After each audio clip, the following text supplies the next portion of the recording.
नमस्कार, स्वागत है आपका जस्ट इंडिया में और मैं हूं आपके साथ मुस्कान। रुक करेंगे उन तमाम खबरों का जिनका सरोकार है आप।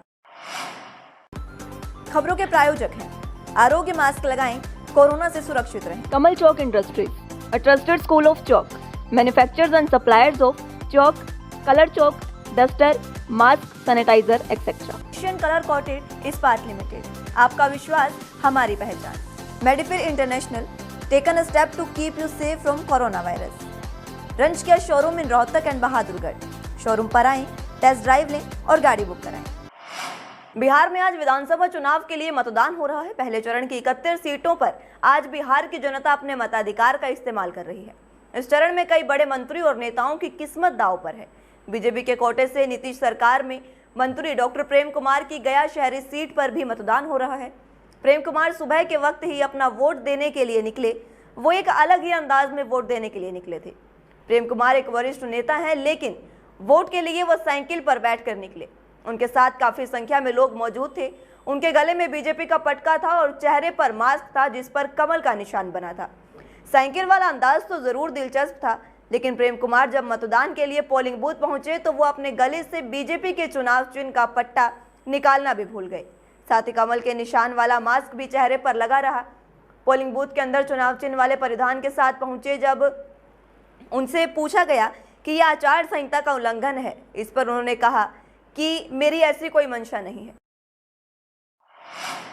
वहीं उत्तर प्रदेश में नवंबर के शुरुआती दिनों में होने वाले राज्यसभा चुनावों से पहले बहुजन समाज पार्टी को बड़ा झटका लगा है। बुधवार को बसपा की ओर से प्रत्याशी रामजी गौतम के 10 प्रस्तावकों में से 5 ने अपना प्रस्ताव वापस ले लिया है।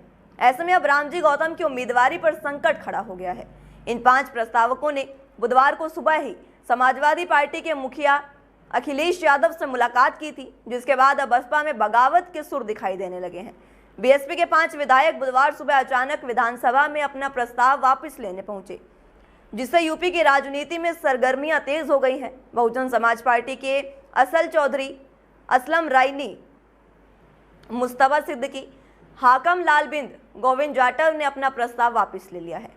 बता दें कि कल ही असलम चौधरी की पत्नी ने समाजवादी पार्टी की सदस्यता ली थी। और ये भी बता दें कि यूपी में 10 राज्यसभा सीटों पर चुनाव होना है, जिसके लिए कुल 10 प्रत्याशी मैदान में है। बीजेपी की ओर से 8, समाजवादी पार्टी की ओर से 1 और बहुजन समाज पार्टी की ओर से 1 और इसी के साथ निर्दलीय उम्मीदवार एक चुनावी मैदान में है। यूपी में 9 नवंबर को राज्यसभा चुनाव के लिए मतदान होगा और 11 नवंबर को इसके नतीजे आ सकते हैं, जबकि ये सीटें 25 नवंबर तक खाली होंगी। अपनी मेधा से कुशीनगर के अभिनायकपुर की छात्रा आकांक्षा सिंह ने देश भर में उत्तर प्रदेश का नाम रोशन किया है। National eligibility cum entrance examination 2020 यानी नीट में 100% अंक पाकर इतिहास रचने वाली इस बेटी और उनके पूरे परिवार को मुख्यमंत्री योगी आदित्यनाथ ने बुधवार को अपने सरकारी आवास पर सम्मानित किया। उत्तर प्रदेश में महिलाओं और बेटियों की सुरक्षा और सम्मान के लिए मिशन शक्ति चला रहे सीएम योगी प्रदेश की इस बेटी से प्रभावित हैं, इसलिए उन्होंने इसे सम्मानित करने का फैसला किया। प्रदेश सरकार ने आकांक्षा की एमबीबीएस की पढ़ाई का पूरा खर्च उठाने का भी निर्णय लिया है। भविष्य में कोई भी दिक्कत ना हो, इसके लिए पूरी रकम एक मुश्त दी जाएगी। मुख्यमंत्री योगी आदित्यनाथ ने कहा कि प्रतियोगी परीक्षाओं की तैयारी कर रहे बच्चों, खासकर बालिकाओं के लिए आकांक्षा रोल मॉडल है। लोग उनसे प्रेरणा लें, इसके लिए उनके गाँव को जोड़ने वाली सड़क का नाम उनके नाम पर रखोगा। मुख्यमंत्री ने कहा कि अति पिछड़े जिले से होने के बावजूद आकांक्षा ने सफलता का जो कीर्तिमान स्थापित किया है, वह उनकी मेहनत, लगन, जज्बे और जुनून का सबूत है। साथ ही प्रतियोगिता परीक्षा की तैयारी कर रहे बच्चों, खासकर बच्चियों के लिए भी वो प्रेरक हैं। राष्ट्रीय जांच एजेंसी एनआईए ने टेरर फंडिंग के मामले में बड़ी कार्रवाई की है। एनआईए ने जम्मू कश्मीर के एक साथ कई ठिकानों पर छापेमारी की। यहाँ पर गैर सरकारी संगठनों के द्वारा जम्मू कश्मीर के आतंकियों को धन पहुंचाया जा रहा था। एनआईए ने कश्मीर में 10 जगहों पर छापेमारी की है। इनमें से 9 श्रीनगर में और 1 बांदीपोरा में है। बेंगलुरु में भी एक स्थान पर छापेमारी की कार्रवाई की गई। जिन लोगों के ठिकानों पर छापा मारा गया, उनमें पत्रकार और गैर सरकारी संगठन शामिल हैं। वहीं पीडीपी अध्यक्ष महबूबा मुफ्ती के हाल ही में तिरंगे को लेकर दिए गए आपत्तिजनक बयानों को लेकर पुलिस में शिकायत दर्ज की गई है। महबूबा के इन आपत्तिजनक बयानों को आधार मानकर शिकायतकर्ता ने जम्मू पुलिस से महबूबा के खिलाफ एफआईआर दर्ज करवाने की मांग की है। ये शिकायत सामाजिक कार्यकर्ता अदिति शर्मा ने जम्मू कश्मीर के गांधीनगर पुलिस स्टेशन में दर्ज कराई है। शिकायत में ये कहा गया कि 23 अक्टूबर को महबूबा मुफ्ती ने एक प्रेस कॉन्फ्रेंस की जिसमें उन्होंने ये कहा कि वो भारत सरकार के किसी भी आदेश को नहीं मानती और ना ही वो भारत के संविधान में विश्वास रखती हैं। इस शिकायत में ये भी कहा गया कि महबूबा ने इसी प्रेस कॉन्फ्रेंस में ये भी कहा था कि वो और कश्मीर में रहने वाले लोग तिरंगे की इज्जत नहीं करते।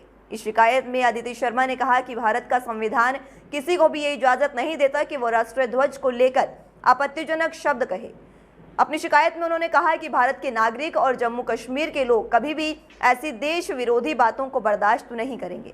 उन्होंने पुलिस से संबंधित धाराओं में महबूबा के खिलाफ जल्द एफआईआर लगाने की मांग भी की है। पीलीभीत के थाना पुरनपुर क्षेत्र में रहने वाले बीजेपी नेता को फोन पर जान से मारने की धमकी देने का मामला सामने आया, जिसमें पुलिस ने तुरंत प्रभाव से कार्रवाई करते हुए रिपोर्ट दर्ज कर ली है। नगर के मोहल्ला भवनपुरी निवासी प्रणय वाजपेयी को सोमवार की रात अज्ञात व्यक्ति ने कॉल कर 3 दिन के अंदर पूरे परिवार को जान से मारने की धमकी दी, जिसे सुनकर बीजेपी नेता बेहद परेशान हो गए हैं। काफी तलाश के बाद भी आरोपी का कोई पता नहीं चल पाया है, जिसके बाद कोतवाली पुलिस ने अज्ञात के खिलाफ मुकदमा दर्ज कर लिया है और आगामी छानबीन में जुट गई है। धमकी मिलने के बाद से बीजेपी नेता का पूरा परिवार भय के साए में जी रहा है। जिसमें सीधे सीधे मुझसे कहा गया, बहुत उड़ रहा है तू, तुझे जान से मार और तेरे परिवार को ले। 25 सेकंड उसने केवल यही बातें की, उसके बाद उसने फ़ोन काट दिया। मैंने तत्काल कप्तान साहब को अवगत कराया। कप्तान साहब ने कहा उसका नंबर दीजिए। मैंने नंबर दिया कोतवाल साहब को। कोतवाल साहब ने उसे सर्विलांस पर लगाया। पुलिस को मैंने तहरीर दे दी है, एफआईआर दर्ज हो रही है। देखते हैं आगे पुलिस क्या करती है। ये कल उन्होंने कहा है कि तो सब लोगों को मार देंगे, जान से धमकी दी है। काफ़ी देर तक उन्होंने बात की है, कैसे डराते रहे हम लोगों को, तो काफ़ी डर गए हम लोग। वहीं पीलीभीत के अमरिया थाना क्षेत्र के पीछे खाली पड़े खेत में नदी से निकलकर अचानक एक मगरमच्छ आ गया और बड़े ही आराम से धूप सेकने लगा। वहीं खेत में काम करने वाले मजदूर जब वहां पर पहुंचे तो ये नजारा देखकर वो चिल्ला उठे। चीख पुकार सुनकर पास के लोग एकत्र हो गए और आनन फानन में वन विभाग को इसकी सूचना दी, जिसकी सूचना पाकर मौके पर पहुंची वन विभाग की टीम ने कड़ी मशक्कत के बाद मगरमच्छ पर काबू पाया और उसके बाद उसे नदी में छोड़ा, जिसके बाद कहीं जाकर स्थानीय लोगों ने चैन की सांस ली। सुशांत सिंह राजपूत सुसाइड मामले में जांच जारी है और सीबीआई इसकी तफ्तीश में लगी हुई है। सुशांत की मौत का पता लगाने के लिए उनकी बहनों ने भी दिन रात एक कर दिया था, लेकिन सुशांत की बहनें भी एक मुसीबत में फंसती नजर आ रही हैं। दरअसल रिया चक्रवर्ती ने सितंबर महीने में सुशांत की बहनों के खिलाफ एफआईआर दर्ज करवाई थी और आरोप लगाया था कि बहनों ने सुशांत को बिना किसी डॉक्टर के प्रिस्क्रिप्शन के दवाइयां दी, जिसकी वजह से एक्टर को पैनिक अटैक आया था। मुंबई पुलिस ने रिया द्वारा दर्ज की गई एफआईआर की कॉपी सीबीआई को सौंपी थी। अब सुशांत की बहनों को इस बात का डर है कि सीबीआई उन्हें कभी भी गिरफ्तार कर सकती है, इसलिए उन्होंने बॉम्बे हाईकोर्ट से गुजारिश की है कि इसकी सुनवाई जल्द से जल्द की जाए। सुशांत की बहनों के मुताबिक रिया ने जो एफआईआर दर्ज की है उस संदर्भ में सीबीआई उनके खिलाफ एक्शन ले सकती है और उन्हें गिरफ्तार भी कर सकती है। इसी वजह से प्रियंका और मीतू ने बॉम्बे हाईकोर्ट में पिटीशन फाइल की है कि उनकी सुनवाई जल्द से जल्द कर दी जाए। सुशांत की दोनों बहनें चाहती हैं कि इससे पहले कि रिया द्वारा दर्ज की गई एफआईआर के तहत उनके खिलाफ किसी एक्शन की संभावना बने, उनकी सुनवाई कोर्ट में हो जाए। यही बात दोनों ने अपने वकील के माध्यम से जस्टिस एस शिंदे और जस्टिस MS कर्णिक के सामने भी रखी है। खबरों के प्रायोजक थे Shri Shyam plywood and lamination, वेंसफिल अपरेड्स लव, boiling water proof plywood, SCF 48 Huda complex Rohtak. Educozone classes, जहां आपको मिलेंगी 3 days trial classes free. Shop number 201, first floor, town centre mall, D park, Rohtak. Kamal Chowk industries, a trusted school of chalk, manufacturers and suppliers of chalk, color chalk, slate pencil, duster, dustless chalk, housekeeping material, mask, sanitizer, hand wash. Office number 201, first floor, town centre mall, D park, model town, Rohtak. Corona महामारी से लड़ने के लिए आरोग्य mask लाया है आपके लिए सबसे आधुनिक मास्क। इसके साथ ही आपको मिलेगी आधुनिक PPE किट, वो भी बहुत ही सस्ते रेट पर। contact@arogyamask.com पर जाएं और हमसे संपर्क करें या फिर www.arogyamask.com से जुड़ें। इसके साथ ही आप हमें कॉल कर सकते हैं। हमारा पता है Anand international, plot number 181, Panipat, Haryana.